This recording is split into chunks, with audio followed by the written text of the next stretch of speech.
Kui village, life was simple and steady. The sun rose each day, and the people lived in harmony with nature. Boys followed their father's footsteps, becoming farmers, fishermen, or carpenters. Girls, after completing secondary school, married young and began their roles as wives and mothers. Education ended there. Beyond secondary school was a world the villagers only dreamed of. University seemed as distant as the stars. But one day, everything changed. A group of city students arrived in Kui on an excursion. The villagers watched in awe as these young people, dressed in neat, polished clothes, spoke of machines that could build houses and of learning systems that could make farming easier. They spoke of city life, the world beyond the village, and the promise of opportunity. The villagers were fascinated, but most of all, they were struck by one thing. The students walked with confidence. They wore their clothes like they belonged to a different world. The villagers began to wonder, what if their children could live like that? A sense of excitement spread through the village like wildfire. For the first time, the idea of sending a child to the city for further education seemed real. Everyone gathered under the old tree and debated. They all agreed on one thing. One child must go, and the chosen one was Fak. Fak was a bright girl, known for her kindness, her laughter, and her helping hands. She was not only beautiful, but also clever. Her parents were proud of her, as were the elders. The villagers pooled their resources, dried yams, a little palm oil, some money, and sent Fak off to the city with all the hopes of Kui resting on her small shoulders. When Fak arrived in the city, everything was overwhelming. The buildings were enormous, like giants reaching for the sky. The streets were filled with people, all rushing to somewhere, and the sounds were loud and constant. It was a different world entirely. She had only ever seen the city in books, and now it was real, and it was frightening. School was tough at first. Fak wasn't used to the way lessons were taught, and everything moved at a faster pace. The money her village sent wasn't enough. Some days she ate only a small meal, if at all. Her friends from the village back home wrote to her with hope in their words, telling her they couldn't wait to see what she'd achieve. It was all she had to keep her going. Her only friend was Toshi, a girl from a modest background who knew the city well. Toshi was friendly, confident, and seemed to fit in effortlessly. She showed Fak the ins and outs of the city, where to go, what to eat, and most importantly, how to survive. But as weeks passed, Fak began to feel the weight of being different. The other students, especially the girls, would whisper behind her back, laughing at her simple clothes. They mocked her for wearing the same dress every day, for walking with a certain awkwardness that was only noticed in the city. "Look at her, the village girl," they would say. "Doesn't she know how to dress?" The whispers hurt. Fak's heart ached with every passing day, every hurtful comment. She tried to ignore them, but the words stuck to her like a second skin. She thought of her village, how they had sent her with so much hope. She couldn't let them down. But despite her determination, life was getting harder. Fak would often sit in class, stomach growling, trying to concentrate as hunger gnawed at her. The money her village sent wasn't enough for food, let alone anything else. Sometimes she would go to bed hungry, her mind drifting to the village, where everyone was probably thinking of her. She couldn't let them know how difficult things were. One afternoon, Fak asked Toshi how she seemed to always have money.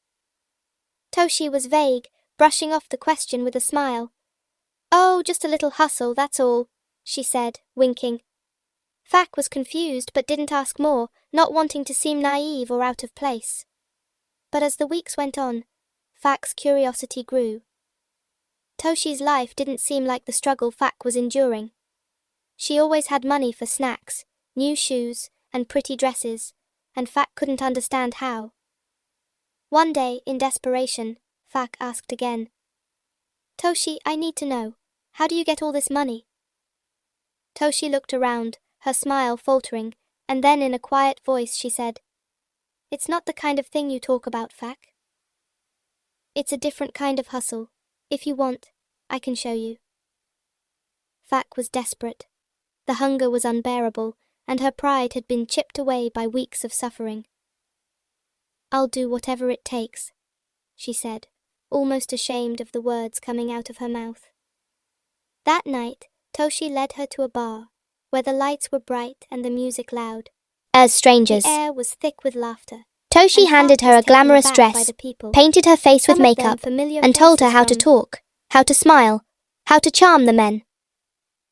Fac was nervous, but the promise of money gave her a strange sense of courage.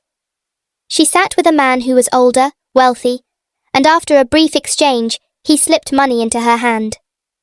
It was more money than Fac had ever held in her life. That night, Fac returned to her room, the money heavy in her pocket, a mix of excitement and shame filling her heart. She spent the money on food, on snacks she had long dreamed of. For a brief moment, she forgot about everything, her village, her promises, her pain. But it didn't last. As the days passed, Fac felt emptier than before. The physical exhaustion, the emptiness inside her, it all seemed too much. Her body began to change. She felt weak, drained, and her belly started to swell, slowly at first. The signs were unmistakable. Fac was pregnant. Her friends noticed, and they urged her to see a doctor. But there was nothing to be done. The city's coldness was consuming her, and she realized she had been lost to it. She had become a shadow of the girl who had left Kui village with so much hope. When Fac's condition worsened, her friends decided to take her back home. They wrapped her fragile body in a blanket and made the journey back to Kui. It was a long, painful trip, and when they arrived, the villagers were shocked. The girl who had left so full of promise now looked pale and frail, her body weakened, her spirit almost broken. The villagers gathered around, murmuring in disbelief. Her parents wept, kneeling beside her, unable to recognize the girl they had sent away. Fac tried to speak, but her voice was weak, barely a whisper. "I'm sorry," she said. "I've failed you all. I was foolish." The elders, gathered around her, spoke softly.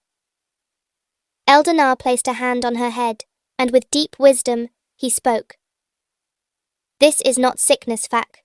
This is the consequence of what has happened. You are with child, and though you have strayed from the path, you are still part of us." The villagers did not condemn her. Instead, they gathered around to help her heal. The village herbalists prepared potions and remedies, and the women of the village took care of her. Slowly, Fac's strength returned. The swelling in her belly began to subside, and her spirit began to heal. Months later, Fac gave birth to a baby boy whom she named Aod, meaning, "Joy has come home." The village celebrated the birth with prayers and blessings for the child's future. Fac, though scarred by her time in the city, found a new sense of purpose. She vowed to return to school, not just for herself, but for the village that had never given up on her. She worked hard, balancing motherhood with education, determined to fulfill the dream the villagers had placed in her heart. Years later, Fac returned to the city, not as a girl who had failed, but as a woman who had overcome the challenges life had thrown her way. She became a respected woman, known for her strength, resilience, and intelligence. The village celebrated her return, proud of the woman she had become,